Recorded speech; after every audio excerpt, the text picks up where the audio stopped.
লাঞ্ছিত? কিছু মুসলমান দীক্ষিত, কেন মুসলমান লাঞ্ছিত? কেন মুসলমান বঞ্চিত? কেন মুসলমান নির্যাতিত? যেটা দেখতে দেখতে দেখতে দেখতে আমাদের যুবক যুবতীরা, আমার সমাজের শিক্ষিত মানুষগুলা, আমার সমাজের মানুষগুলা ইসলাম বিদ্বেষী হতে চলছে।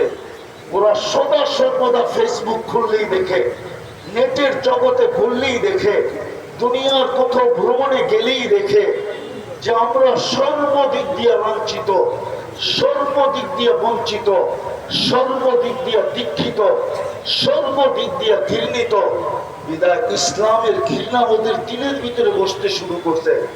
আর শুধু বসতে শুরু করছে না, মুসলমান আজকে ইসলামকে ঘৃণা করতে শুরু করছে।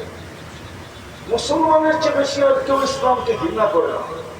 কিন্তু যুবক, একটা কথা মনে রাখো, একটা কথা মনে রাখো, তুমি ওদের সাজেই যত সাজো না কেন, তোমাকে বাঁচাইতে হলে ইতালিতে লম্বা কয়েকটা বান্ডেল গুনতে হবে।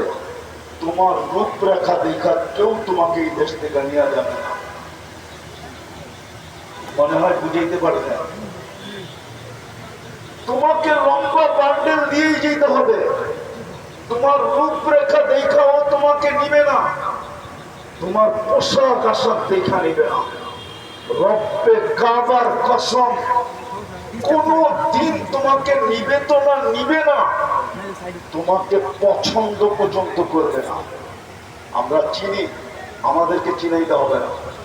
আমি চিনি যাদের কাছে ইউরোপিয়ান পাসপোর্ট আছে, যাদের কাছে ক্যানাডিয়ান পাসপোর্ট আছে, যাদের কাছে ইংল্যান্ডের পাসপোর্ট আছে, যাদের কাছে আমেরিকান অস্ট্রেলিয়ান পাসপোর্ট আছে, দুনিয়ার উন্নত দেশের পাসপোর্ট আছে।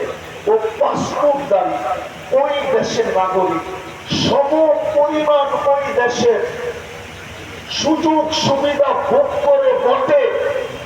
কিন্তু ওর পাসপোর্টটা যখন ইমিগ্রেশনে চেক করে, তো ওকে যেই চোখ